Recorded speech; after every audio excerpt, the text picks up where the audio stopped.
یہ ذالکل کتاب، ذال کو زبان کو اوپر والے دانتوں کے کنارے کے ساتھ لگاتے ہیں. پڑھیے گا ذالکل کتاب لا ریب فیہ، را یہاں پہ موٹا پڑھا جائے گا کیونکہ اس میں زبر ہے. ہدی للمتقین، یہ ہا جو ہے یہ انتہائی حلق والی ہے. ہدی للمتقین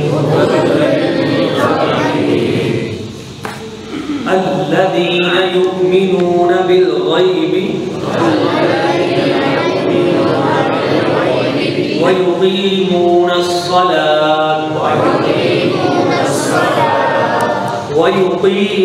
الصلاة ومما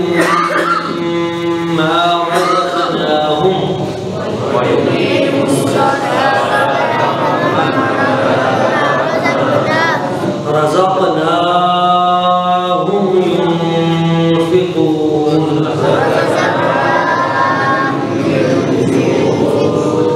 ينفقون کہنا ينفقون،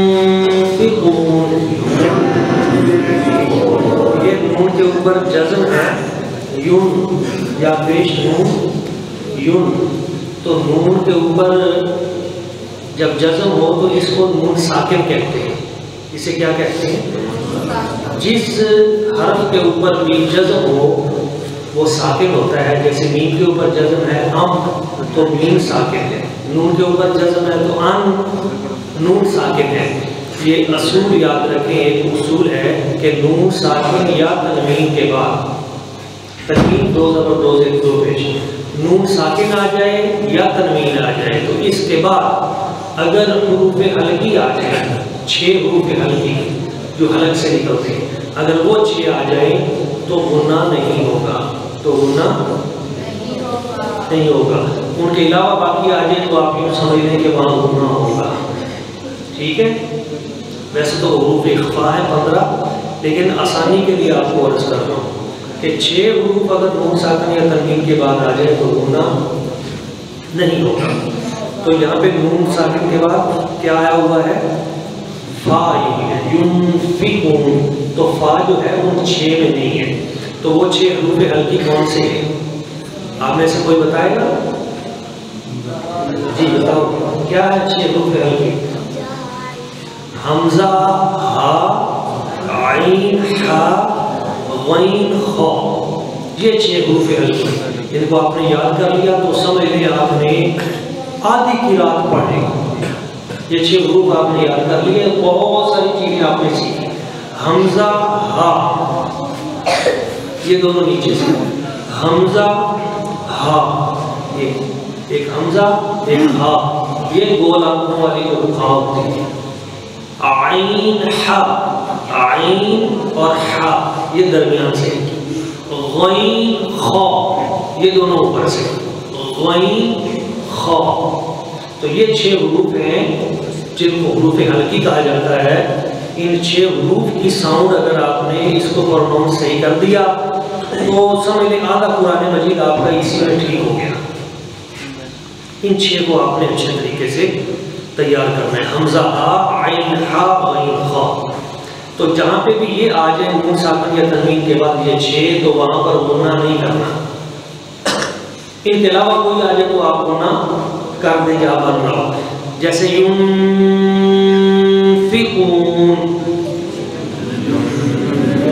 یہاں غنہ ہم نے کیا یا نہیں؟ تو غنہ کہتے کسے ہیں؟ ناک کے اندر یہ جو بانسا ہے نا یہاں پہ آواز لے کے جانا، اس کو غنہ کہتے ہیں.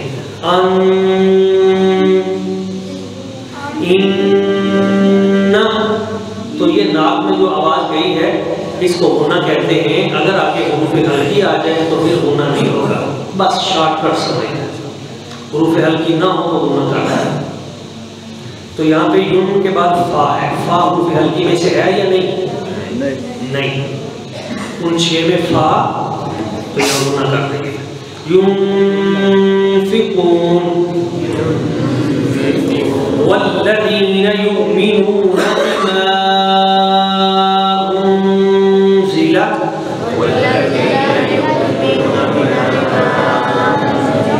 بیما مد کریں گے، بیما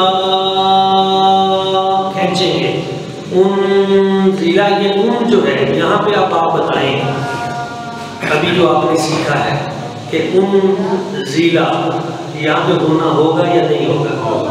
کیوں ہوگا؟ آگے حروف ہلکی نہیں، شاباش. بما انزل الیک،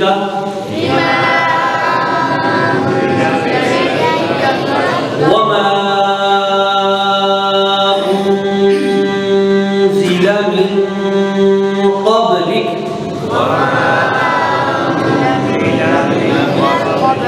اس انزل پہ گناہ ہوگا. انزل آگے من پہ گناہ ہوگا، من نون ساکن ہے، قبلک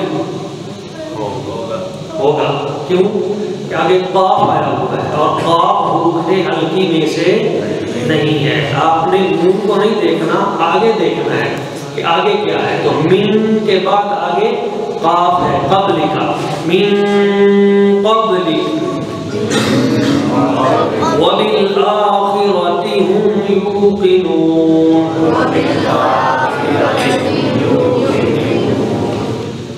أولئك على هدى من ربهم.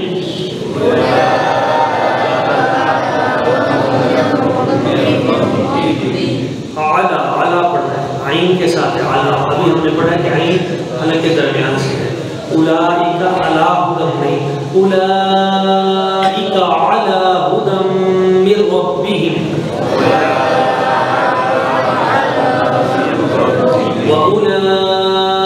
واولئک هم المفلحون.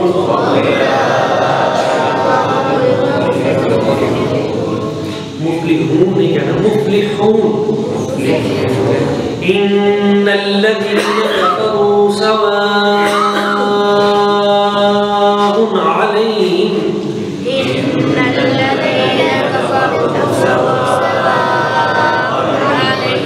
یہ سواء ان کے اوپر مد ہے، بڑی مد ہے. اس کو 5 الف 7 الف تک کھینچ سکتے ہیں. علیہم اانذرتهم ام لم تنذرهم لا یؤمنون.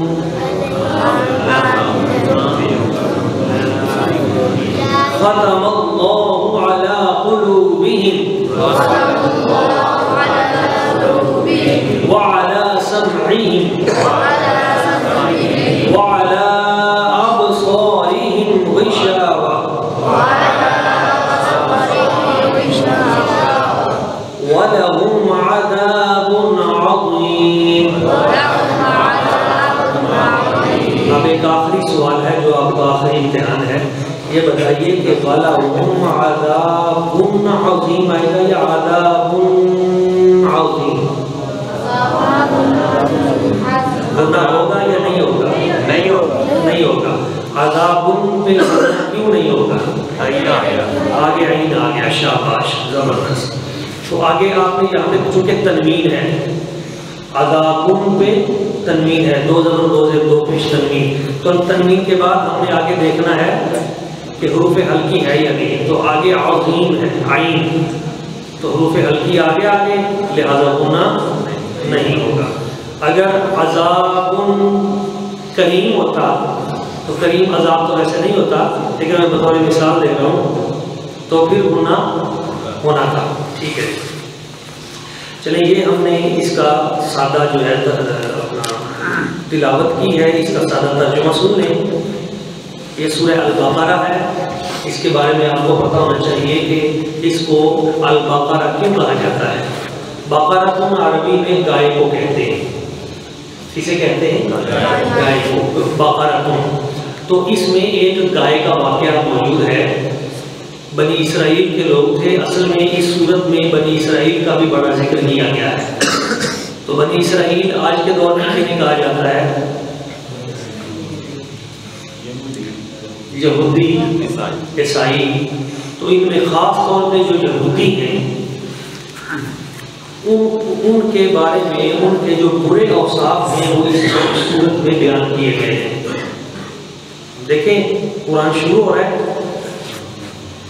بہت بڑا اشارہ تھا اس کو اور بالکل قرآن کی پہلی صورت میں اللہ تعالیٰ نے یہودیوں کے بارے میں ہمیں بتا دیا کہ یہ بہت برے ہیں، ان کے اندر یہ گندی عادتیں ہیں، یہ بری عادتیں ہیں جس کی وجہ سے یہ ذلیل و رسوا ہوئے، تباہ و برباد ہوئے۔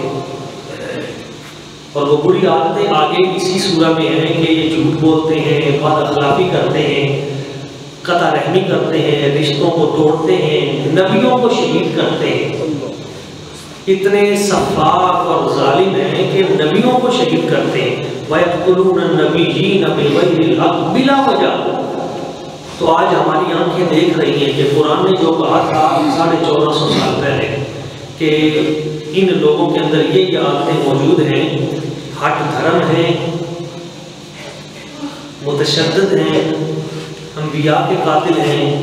آج بھی آپ دیکھ لیں کہ فلسطین میں اسی طرح وہ ہٹ دھرمی کے ساتھ، ظلم و زیادتی کے ساتھ، مکاری فریبی کے ساتھ، دھوکے بازی کے ساتھ بچوں کو قتل کر رہے ہیں، عورتوں کو قتل کر رہے ہیں، بوڑھوں کو قتل کر رہے ہیں، نوجوانوں کو شہید کر رہے ہیں، اور وہ مظلوم جن کے پاس کچھ بھی نہیں ان کی زمینیں چھین کر بمباری کر رہے ہیں، ان کے اوپر ظلم و ستم۔ تو اس میں ہمارے لیے بہت بڑی سمجھ کی بات تھی کہ مسلمانوں جو نبیوں کے دشمن ہیں، جنہوں نے نبیوں کو نہیں چھوڑا، ان کو شہید کیا ہے، ان سے تم نیکی کی توقع رکھ کے بیٹھے ہو، ان سے تم بھلائی کی توقع رکھ کے بیٹھے ہو۔ تو امریکہ، برطانیہ، یورپ، یہ سارا ان یہودیوں کے ساتھ ملا ہوا ہے اور مل کر مسلمانوں پہ ظلم کر رہے ہیں۔ اور کاش ہم نے قرآن مجید کو پڑھا ہوتا تو قرآن کی پہلی صورت ہمیں بتا رہی تھی کہ ان سے بچنا، اپنے آپ کو ان سے بچانا۔ تو یہ ایک گائے کا واقعہ ہے جس میں بنی اسرائیل کے لوگوں میں سے کسی نے حضرت موسیٰ علیہ السلام نے ان کو بتایا، جب انہوں نے کہا کہ گائے کیسی ہونی چاہیے، آپ نے فرمایا گائے ذبح کرو، اس کے گوشت کا حصہ اس کو مارو، یہ خود بتائے گا۔ تو آگے سے وہ ڈرامے کرنے لگے کہ گائے ہو تو رنگ کیسا ہو، اس کا قد کیسا ہو، خوبصورت کتنی ہو، کام کرتی ہو نہ کرتی ہو، اس طرح کی آگے سے جو ہے نا انہوں نے شروع کر دی بے تکے سے اعتراضات۔ تو جیسے جیسے کرتے گئے ویسے ویسے پھنستے گئے۔ تو اس میں ہمارے لیے ایک پیغام ہے کہ مسلمانوں تو انہیں یہودیوں کی طرح نہیں کرنا، اللہ کریم کا جو حکم آ جائے بس اس کو مان لینا ہے چپ کر کے، اس میں سے آگے نہیں جی ادھر سے دیکھیں گے ادھر سے دیکھیں گے۔ جب اللہ تعالیٰ نے کہہ دیا کہ سود حرام ہے تو پھر دوسری بات ہی نہیں ہے آپ کہتے ہیں جی اس میں سے کوئی گنجائش نکالو کہ ہم اسٹیٹ لائف والے ہیں ہمارے لیے کوئی نکالو، ہم فلاں بینک والے ہیں ہمارے لیے کوئی رستہ نکالو۔ بھائی یہ تو ان یہودیوں کا کام تھا جو اللہ کے صریح حکم کے باوجود اس میں سے نئی نئی حرکتیں کرتے تھے۔ تو قرآن ہمارے لیے نازل ہوا ہے کہ ہم نے ان والا کام نہیں کرنا جو وہ کرتے تھے، جہاں اللہ اس کے رسول کا نام آ گیا سر تسلیم خم کہ بس میرے رب نے فرما دیا میں نے اس کے قریب نہیں جانا۔ سود سے اپنے آپ کو بچانا ایک صورت میں اس کی حرمت جو ہے وہ بھی واضح ہوئی ہے اور اللہ تعالیٰ نے روکا ہے۔ اسی طرح اس میں قصہ آدم علیہ السلام بھی بیان کیا گیا ہے اور اس میں اور بھی بہت سے قصے بیان کیے گئے ہیں، میں اس کا سادہ ترجمہ کر دوں۔ الف لام میم، یہ الف لام میم جو ہے یہ حروف مقطعات میں سے ہے۔ حروف مقطعات قطع یعنی الگ الگ اس کو پڑھتے ہیں، الف الگ ہے، لام الگ ہے، میم الگ ہے۔ تو یہ تین حرف ہیں، ان تینوں میں راز ہے۔ اب ان تینوں حرفوں میں کیا راز ہے یہ اللہ اور اس کا رسول جانتا ہے۔ حروف مقطعات 14 ہیں قرآن مجید میں، تو ان کے ملاپ سے مختلف اس طرح لفظ بنتے ہیں الف لام میم طٰ یاسین۔ تو ان کے معنی و مطالب وہ اللہ اور اس کا رسول یہی بہتر جانتے ہیں۔ البتہ اشارے صوفیاء نے دیے ہیں، اولیاء نے اپنی اپنی کتابوں میں کہ الف سے مراد اللہ ہے، لام سے مراد جبریل ہے اور میم سے مراد محمد مصطفیٰ ہے۔ اللہ بھیجنے والا ہے، جبریل لے کے آنے والے ہیں اور مصطفیٰ صلی اللہ علیہ وسلم حضور پہ نازل کرتا ہے۔ لیکن یہ سارے اپنے اپنے معنی ہیں، اصل معنی اللہ اور اس کا رسول ہی جانتا ہے۔ ذالک الکتاب لا ریب فیہ، یہ وہ کتاب ہے قرآن مجید لا ریب فیہ جس میں کوئی شک نہیں۔ ذالک اس میں اشارہ ہوتا ہے دور کے لیے، لیکن کتاب تو یہ ہے تو کبھی کبھی دور کے لیے جو اشارہ ہوتا ہے وہ اصل میں اس شے کی عظمت پہ دلالت کرتا ہے کہ یہ وہ عظیم کتاب ہے، یعنی جو تمہارے فہم و گمان سے بھی عظیم ہے، لا ریب فیہ، جس میں کوئی شک نہیں۔ لا کا معنی کیا ہوتا ہے؟ نہیں۔ یہ دو لفظ ہیں عربی کے، ان کو سیکھ لیں۔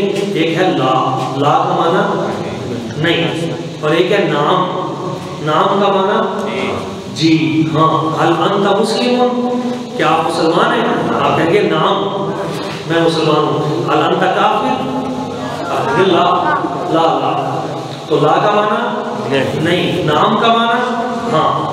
تو ذالک الکتاب لا ریب فیہ، یہ وہ کتاب ہے جس میں لا ریب فیہ، جس میں کوئی شک نہیں، فیہ اس میں، ھدی للمتقین، یہ متقی لوگوں کے لیے ہدایت ہے۔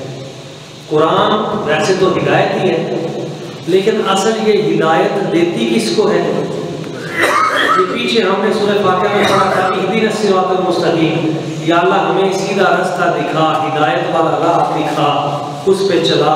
تو اللہ تعالیٰ نے فرمایا آگے یہ کتاب آ گئی ہے، ہدایت والی کتاب ہدایت، لیکن ہدایت ملے گی کس کو؟ اس سے متقین، جو ڈرنے والا ہوگا۔ تو جس کے دل میں ڈر ہی نہیں ہے اس کو ہدایت کیسے ملے گی؟ جو جس چیز کی طلب میں لگا ہوا ہے اللہ اسے وہی چیز دیتا ہے۔ تو اگر آپ ہدایت کے طلب میں ہیں تو پھر یہ کتاب پڑھیے، یہ بالکل شروع میں اللہ نے فرما دیا۔ اگر آپ چاہتے ہیں تو پھر متقی بنیں، تقویٰ پرہیزگاری اختیار کریں، پھر قرآن آپ کے راستے آسان کر دے گا اور آپ کو ہدایت یافتہ بنا دے گا۔ الذین یؤمنون بالغیب، تو متقین کون ہیں؟ آگے ان کی صفت بیان کی گئی ہے، یہ وہ لوگ ہیں یؤمنون بالغیب، جو غیب پہ ایمان لاتے ہیں، ویقیمون الصلاۃ، اور نماز قائم کرتے ہیں، وَمِمَّا رَزَقْنَاهُمْ يُنْفِقُونَ، اور جو ہم نے انہیں رزق دیا یہ اس میں سے خرچ کرتے ہیں۔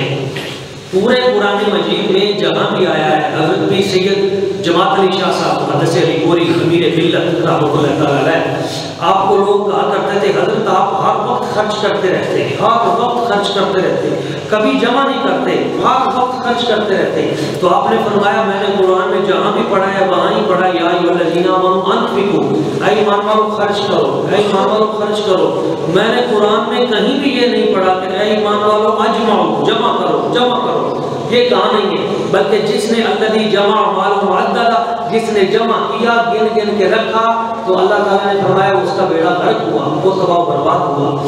تو اللہ کے بندے وہ ہیں جن میں یہ چند صفتیں ہیں۔ پہلی صفت تو ہے کہ وہ غیب پہ ایمان لاتے ہیں، یعنی فرشتے ہمیں نظر نہیں آتے لیکن ایمان، قبر میں سوال ہوں گے نظر نہیں آتے لیکن ایمان، قیامت ہے نظر نہیں آتی لیکن ایمان ہے۔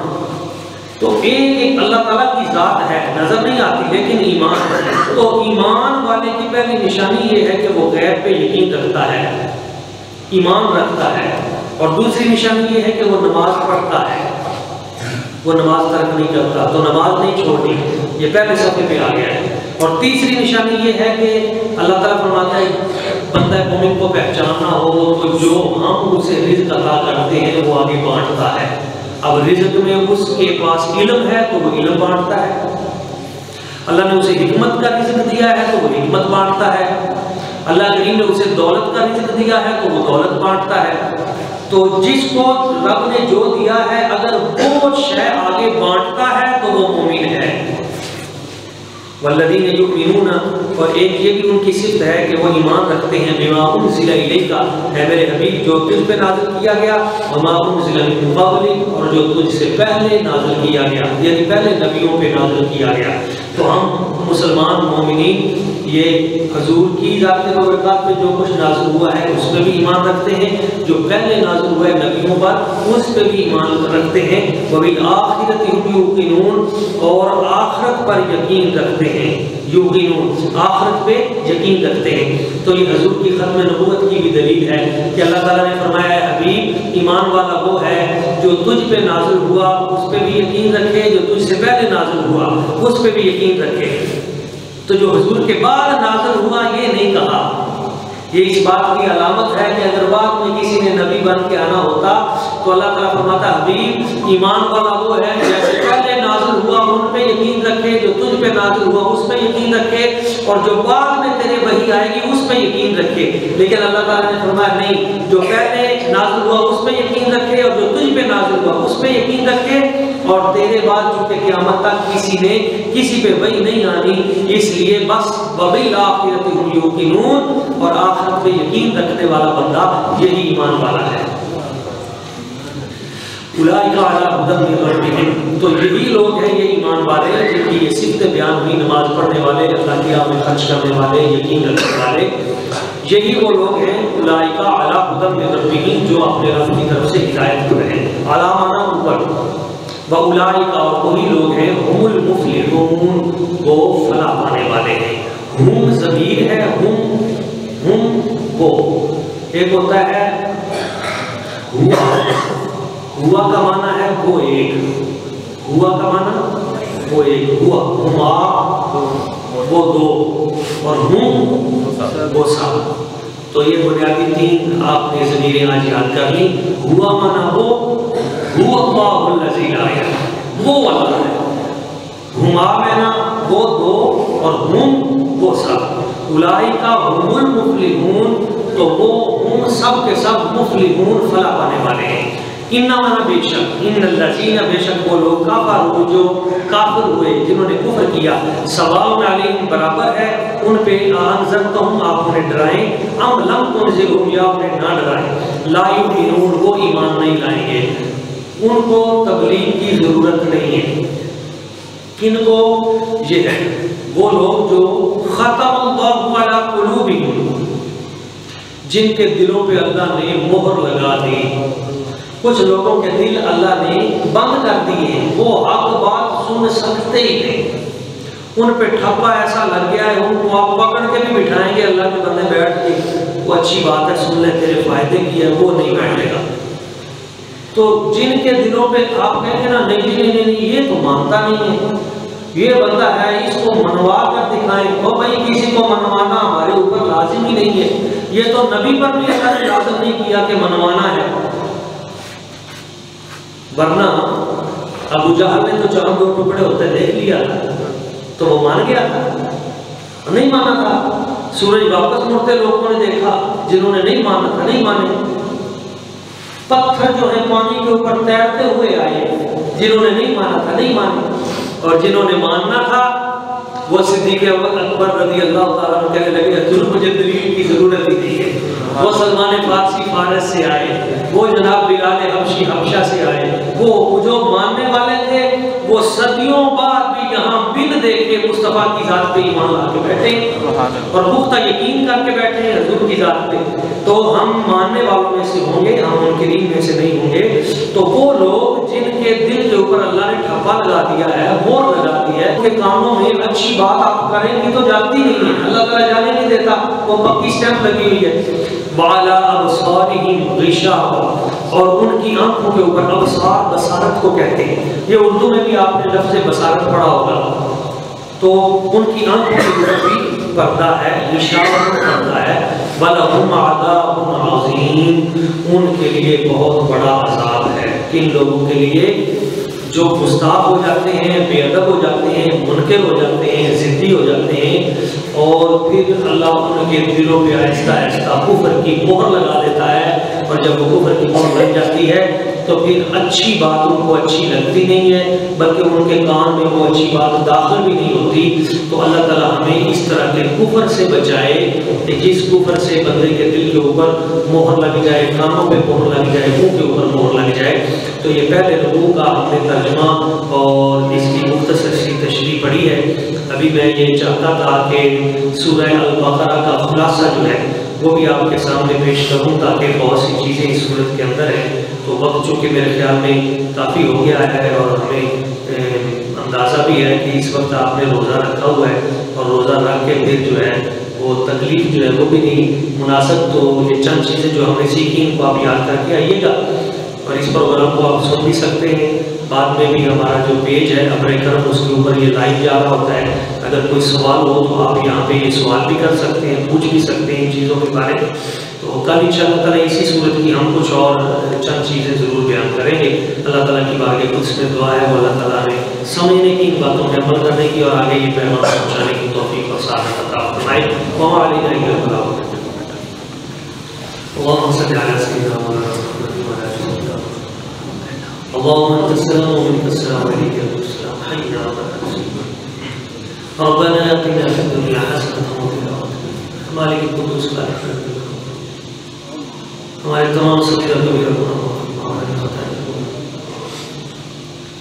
ایک درس بیان درسوں بیان اپنی بارگاہ میں قبول کرنا کہ اللہ کریم یہ ہماری بخشش کا ذریعہ بنا جو بھی یہاں پہ سننے والے ہیں سننے والیاں ہیں ان کو ہدایت عطا ہم سب کو ہدایت عطا قرآن مجید کے راز ہمیں سمجھنے کی عمل کرنے کی اور اس کتاب کے تمام ملفوظات و مدرجات کو آگے پھیلانے کی توفیق و سعادت عطا فرما صلی اللہ علیہ وسلم اجمعین